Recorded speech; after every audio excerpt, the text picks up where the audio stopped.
Matt Reeves' The Batman gave us a Gotham that breathes, dark, grimy, real. A city where crime festers not from magic or superpowers, but from broken systems, trauma, and obsession. And with this noir-style detective thriller setting a new tone, one thing becomes clear: not every villain fits here. But some were made for it. So today, let's talk about the villains who should walk these shadowed streets. Not aliens, not monsters, but people. Broken, twisted, human. First on my list, Victor Zsasz. Zsasz is not theatrical. He doesn't wear a costume. He doesn't want money or chaos, just death. A serial killer who marks his skin for every victim. Zsasz is the ultimate product of Gotham's neglect. In Reeves' grounded world, he could be framed like a Zodiac-style killer, haunting the city with methodical, patternless crimes. Imagine Batman chasing down a man who kills without motive, only instinct. It's horror without fantasy. Next, the ventriloquist. One of the strangest villains, but in the right hands, one of the most disturbing.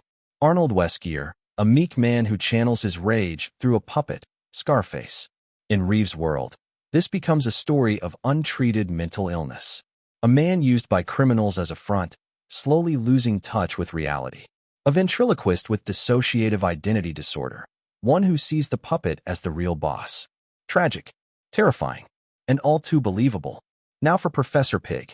Professor Pig is Gotham's Frankenstein, obsessed with perfecting people through surgery. He mutilates in the name of art. In Reeves' Gotham, Pig could be a serial killer that preys on the outcasts, a twisted surgeon born from the failure of Arkham Asylum. Less cartoonish, more Seven. Less supervillain, more monster of the week. Except this monster wears a butcher's apron. Next on my list, Hush. Reeves already hinted at it. The sins of the Wayne family, the journalist who was silenced, and the unraveling of legacy. That sets the stage perfectly for Hush. Thomas Elliot, a man who grew up with Bruce, twisted by envy, anger, and pain. In this universe, he's not a comic book clone. He's a man with a vendetta, using Gotham's media and crime networks to destroy Bruce from the inside. Imagine a villain who doesn't just want Batman gone. He wants Bruce Wayne erased. Hugo Strange. A brilliant psychiatrist turned manipulator, Strange doesn't just want to understand the criminal mind. He wants to control it. In Reeves' Gotham, he's the man behind the doors of Arkham Asylum. Soft-spoken, highly respected, but always watching. Strange wouldn't wear a ridiculous costume here. He'd be a face in the shadows of Gotham's Arkham or Blackgate, quietly running psychological experiments on inmates, even the vigilantes. And worst of all, he knows Bruce Wayne is Batman. Strange doesn't fight with fists.